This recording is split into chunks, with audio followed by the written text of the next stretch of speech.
Hello guys, welcome to my channel Shrishri. तर आज आपण बघणार आहोत नाशिकची सुप्रसिद्ध मिसळ।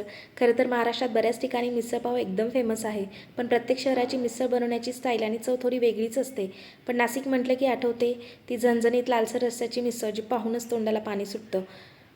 तर आज आपण बनवणार आहोत नाशिक स्टाईल झणझणीत मिसळपाव, एकदम मस्त, तिखट, चविष्ट आणि पारंपरिक स्वादातली। तर त्यासाठी मी इथे मोड आलेली मटकी घेतली आहे, त्यात पाणी टाकलं आहे, शेंगदाणे, चवीनुसार मीठ आणि थोडी हळद टाकून गॅसवर 20 ते 25 मिनटं मटकी शिजवून घेतली आहे।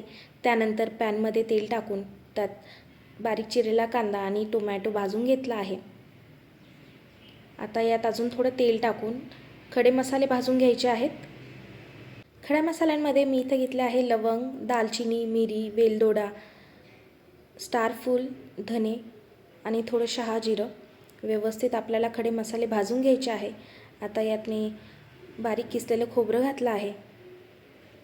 लसणाच्या 15 ते 20 पाकळ्या ॲड करायच्या आहेत, परतून घ्यायचं आहे आणि मिक्सरच्या भांड्यात काढून घ्यायचं आहे। आता यात आपण किसलेलं आलं घालणार आहोत आणि थोडी कोथिंबीर टाकून मिक्सरला बारीक वाटण करून घ्यायचं आहे। पातेल्यात तेल गरम करून त्यात मोहरी, जिरे, बारीक चिरलेला कांदा घालून परतून घ्यायचं आहे।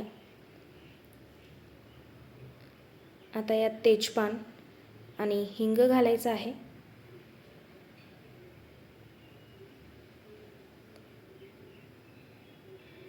कढीपत्ता आणि जे आपण मिक्सरमधून वाटण काढलं होतं ते टाकून व्यवस्थित परतून घ्यायचं आहे। आता मसाले टाकूयात। त्यात मी हळद, लाल तिखट, घरगुती काळा मसाला, 1 चमचा गरम मसाला आणि सवाईचा मिसळ रस्सा मसाला घेतला आहे, नाशिक स्पेशल। इथे सवई मसाल्यांमध्ये अनेक प्रकार आहेत, त्यात पुणेरी आणि नाशिक मिसळ असे मसाले आहेत। तर मी इथे नाशिकचा सवई मिसळ मसाला यूज केला आहे, त्याने मिसळला खूप छान टेस्ट येते। आता थोडं थोडं पाणी घालून आपल्याला मसाला शिजवून घ्यायचा आहे। मस्त मसाल्याला तेल सुटेपर्यंत आपल्याला मसाला शिजू द्यायचा आहे, म्हणजे आपल्या मिसळला पण छान अशी तरंग येईल।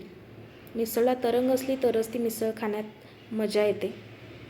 आता आपण जी मटकी शिजवून घेतली होती ती याच्यात टाकायची आहे आणि ते पाणीही टाकायचं आहे ज्यात मटकी शिजवली, त्या पाण्यामुळेच आपल्या मिसळला छान टेस्ट येते।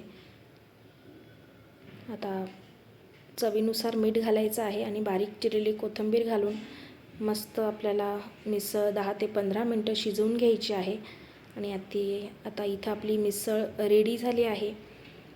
बघताय खूप छान तरंग आले आहे आपल्या मिसळला, दिसतेही खूप छान आहे आणि चवीला एकदम भन्नाट झाली आहे। तुम्ही ही रेसिपी नक्की ट्राय करा, अगदी सोपी रेसिपी आहे।